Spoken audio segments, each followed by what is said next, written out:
Michael Austin, welcome to Afterwards. Thank you very much. We're here today to talk about your book, That's Not What They Meant, Reclaiming the Founding Fathers from America's Right Wing. Mm-hmm. So how has America's right wing claimed the Founding Fathers?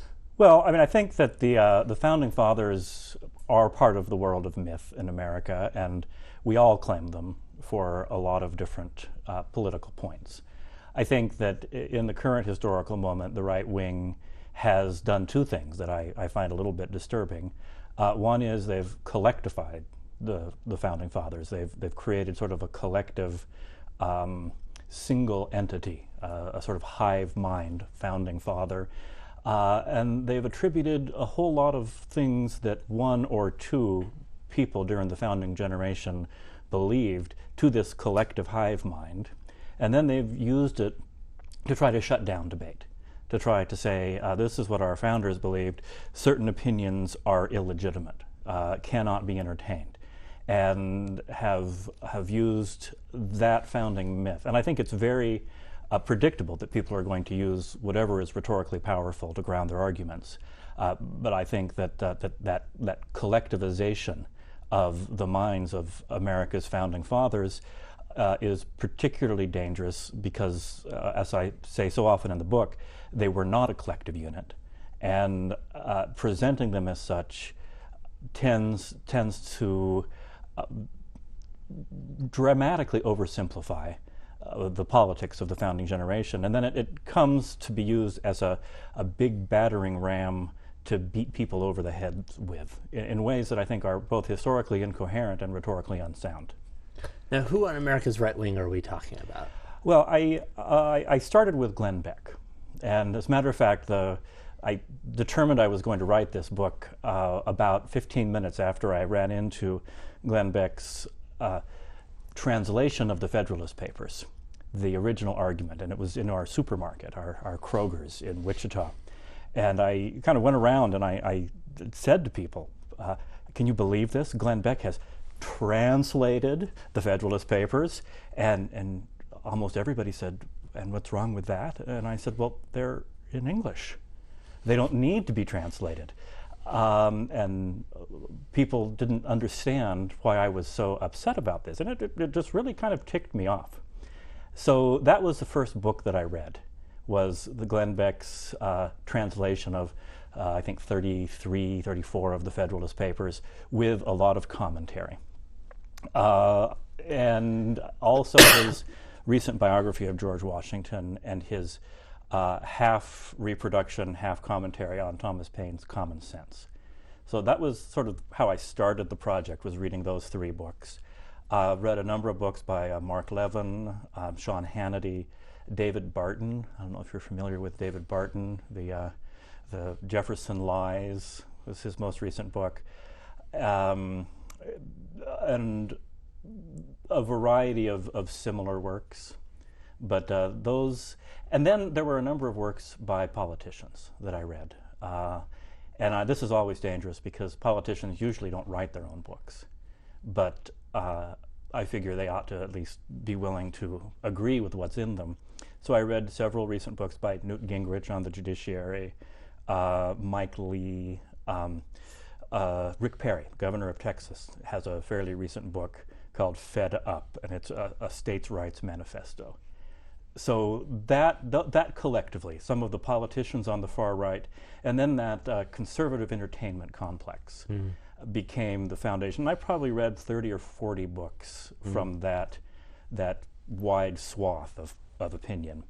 Would you expect anything more from propagandists and political leaders? In other words, is this just what we might expect when something as complicated as a historical event over 200 years ago is written about and talked about by people who are up for election and people who are trying to sell books? Is this just an inevitable outgrowth of that part of our culture who talks about these issues this way? I think to a large extent, yes. And if you look historically at the discourse, it hasn't changed much over even the last 200 years. This kind of very propagandistic use of history, even while that history was being made. People were very propagandistic about, people were propagandistic about Washington and Jefferson before they were dead. Yeah. And what they meant. So yes, I do think that's part of the genre, and I think that part of the genre needs to be people like me writing correctives and saying that if this is where you're getting your history, it's wrong, or if not wrong, it's at least much more complicated than it's being made out to be. So let me talk to you about this point about it being more complicated. So let's say they had very good copy editors who went back and said, instead of the founders said X, they said many of the founders said something, or most of the founders, or it was a common opinion at the time. Would that simple kind of change of phrasing be enough to satisfy you, or is there a deeper concern? I think that would totally eliminate the utility of what I call the founder Stein monster. Tell us more about the founder Stein monster, a wonderful metaphor. Founder Stein monster, and this, when I first decided to do this, I wasn't going to write a book, I was just going to write a blog, because I figured that would be enough. And so the founder Stein blog, which was actually my first attempt to use Photoshop, just took a picture of George Washington, a picture of Benjamin Franklin, a picture of John Adams, and stuck them all together.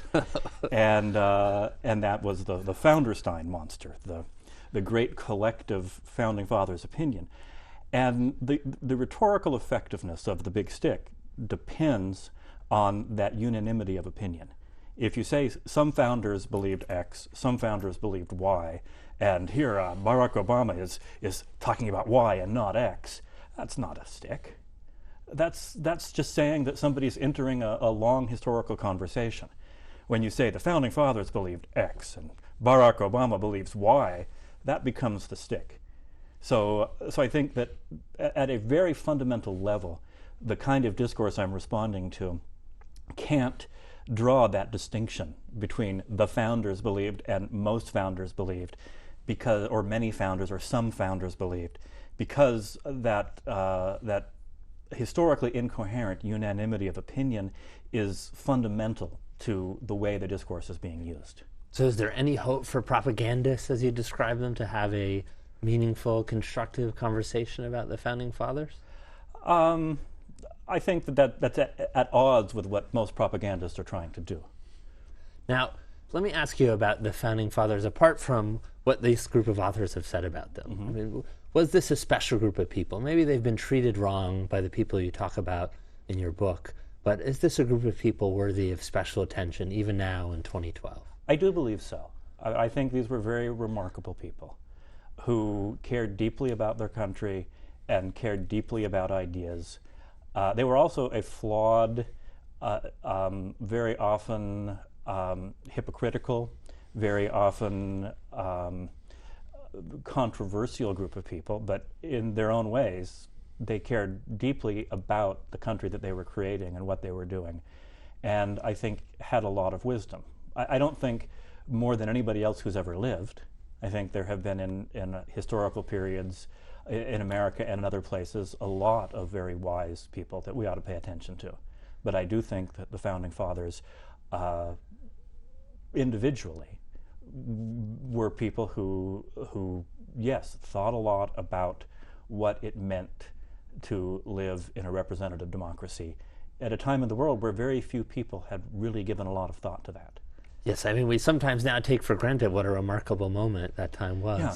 I mean, there was no stable democracy in world history before that. There were city-states that didn't last, but this was a democracy that was created with a constitution that was voted on across the country, without people being murdered for what they voted on the Constitution, and still here to last. So what is it about them that was so special? I mean, one word that you use a lot in the book is compromise. So tell me about their ability to compromise. Well, I think that you can't build a representative democracy across a very large population and very large land area without compromising a lot. And I think that in our present discourse, we like to pretend that the Constitution and a lot of the nation-building enterprises of the founding era were done by consensus, people getting together and agreeing, which I think is absolutely nowhere near the truth. You have people who wanted to accomplish something remarkable. You know, the creation of the Constitution was something absolutely remarkable for its time. The creation of a representative democracy across 13 large land areas that had different economies, different modes of production, different religious values, different histories, different